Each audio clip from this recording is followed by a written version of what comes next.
Hey guys, welcome back to Cherry Hill Farm. The weather is not really cooperating with us at all. We every time it finally gets dry enough to where we can cut some beans, it'll rain again, and it just rained again yesterday. And you can see right here, I just shelled this soybean out, and it's gone. But that's twice as big as they should be. They're swelled up, full of water. Couldn't even begin to harvest if we wanted to. But the other night, I finally found out what the noise was the combine was making. And it's not good news. It was dark when I found this out and took it off. But this pulley right here was walking off the end of the shaft. And it ran over against the edge of the frame of the combine. So that's what was making all that racket that I was hearing right when I stopped the other night. But we're going to disassemble this thing. There's no place that I can have anything made right now. We're going to try to patch it up to where it'll run, and hopefully these beans get dry enough tomorrow that we can get back out here.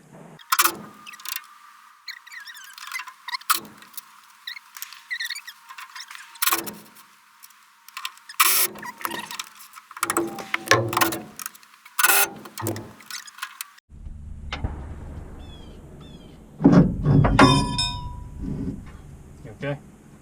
Yeah.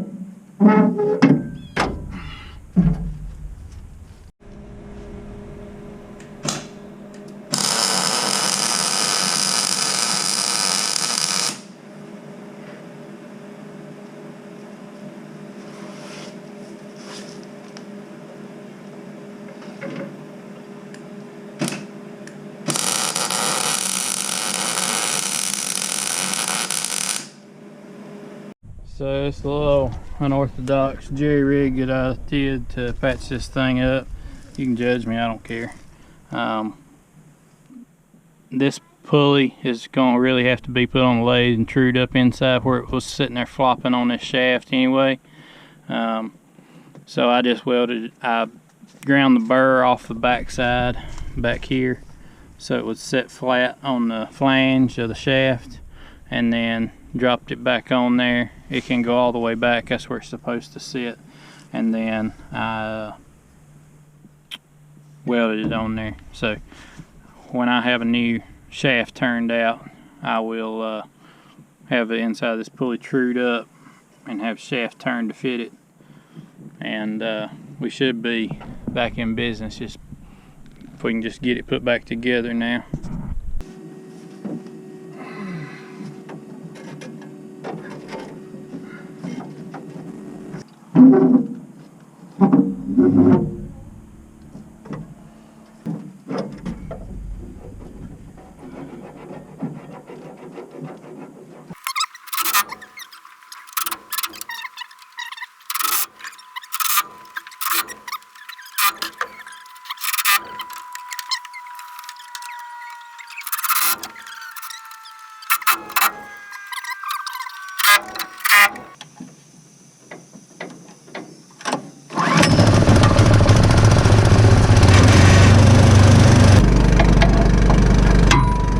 I just hope this will fit in there.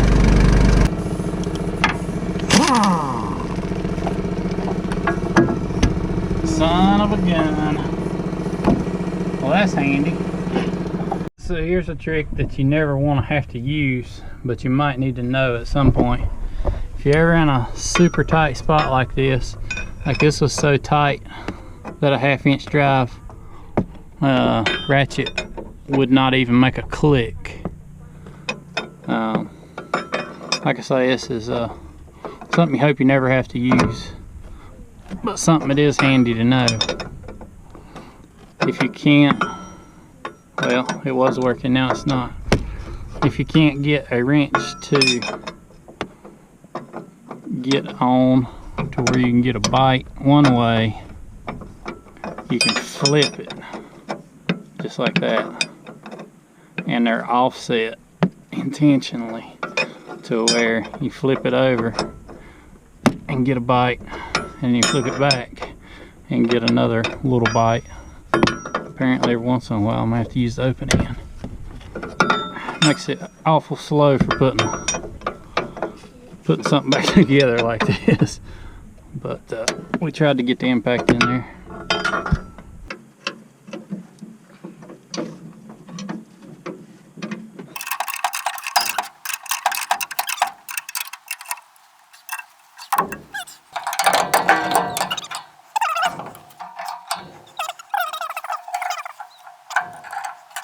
Alright, well, got it all, everything in this general area back together, and hopefully it's gonna run. Let's see.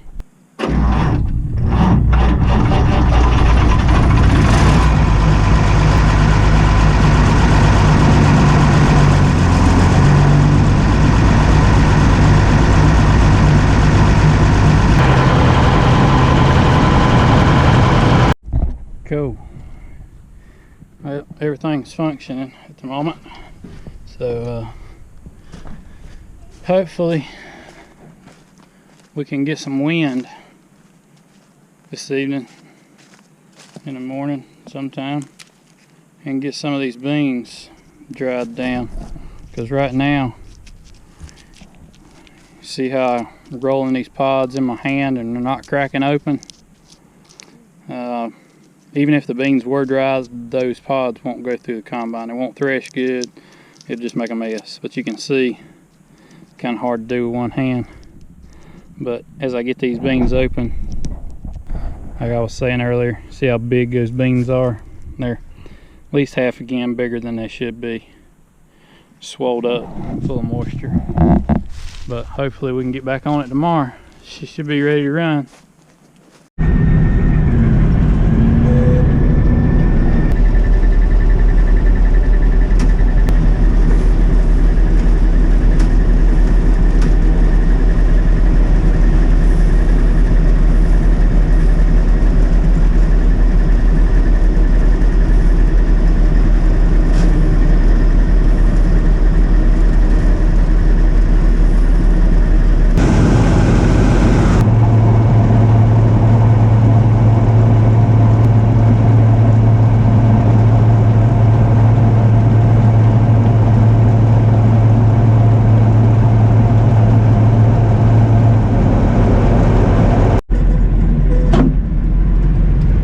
A waste of time.